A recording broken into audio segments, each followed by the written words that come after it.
Well, originally my plan for this week was to do a video about my favorite horror anthologies. But spooky season is over, and then this happened. Let's talk about it.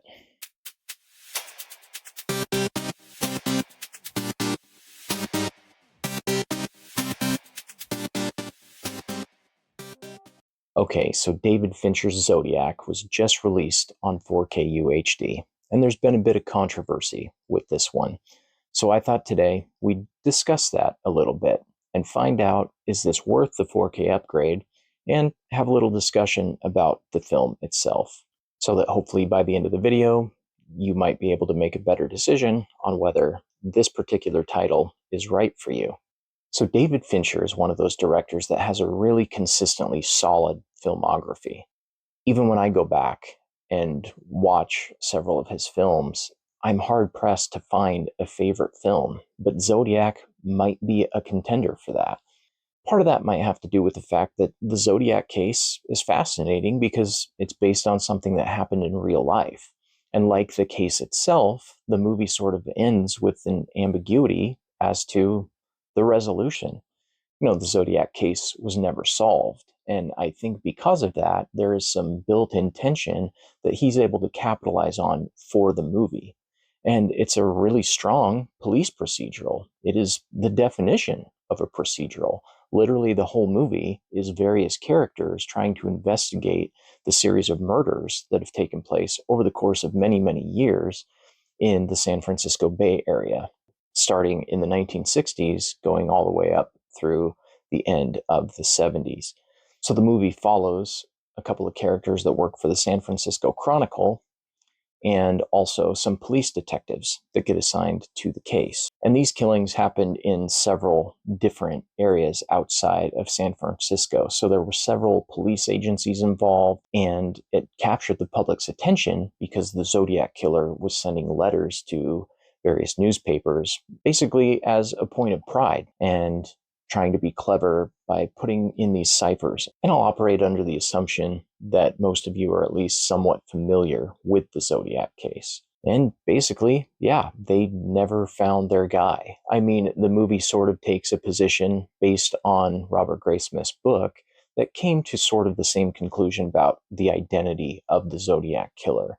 But there's still, in real life, been no clear answer as to who he was or who they were. My personal theory is that the Zodiac actually was not one person, or at least all the letters that were sent in weren't sent by the same person, and maybe even some of the killings were the work of multiple individuals. I think the movie touches into that theory a little bit as well. They name multiple people as possible suspects without providing an actual answer other than the one that Robert Graysmith provides in his book. And the screenplay by James Vanderbilt does a really good job of translating the most essential parts of the book onto the screen. Now, David Fincher shot this movie primarily on digital 1080p HD cameras.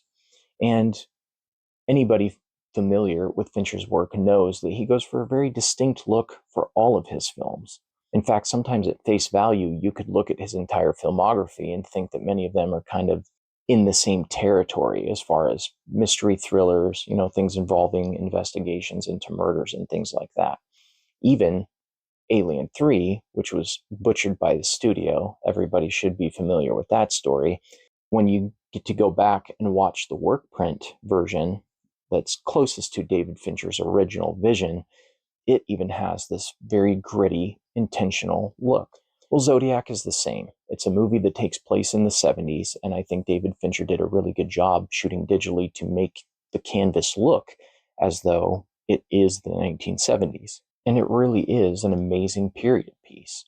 And every time I find myself going back to watch Zodiac, I really do feel just as compelled by the story as I did seeing it in the theater for the first time. Again, I think that has a lot to do with the fact that because it was a case that was never solved, that sense of anxiety kind of hangs over the whole movie because you're not really getting a clear answer by the end of it. And there's two different versions of the film. There's the theatrical version that runs about 2 hours, 37 minutes. And then there's a director's cut, which is like 5 minutes longer. So I just got done watching the theatrical version, which is what you get on this release in 4K. This does include the longer director's cut on Blu-ray only, and then a third disc of special features. So basically, it replicates the original Blu-ray release, which had 2 discs with only the director's cut and the special features. So essentially, this movie is giving you a 4K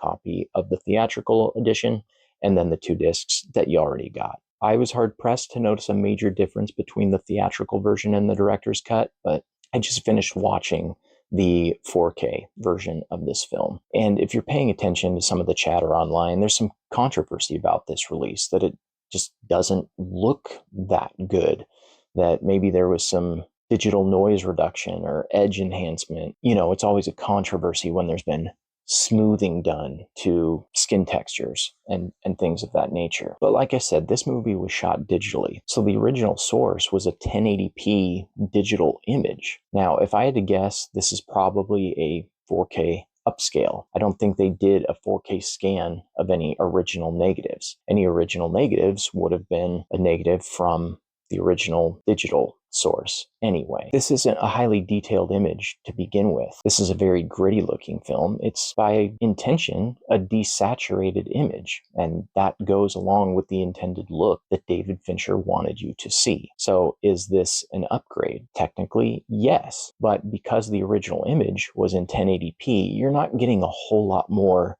detail than you already get on the Blu-ray. If anything, it's a very minor refinement of the image, and it looks just fine.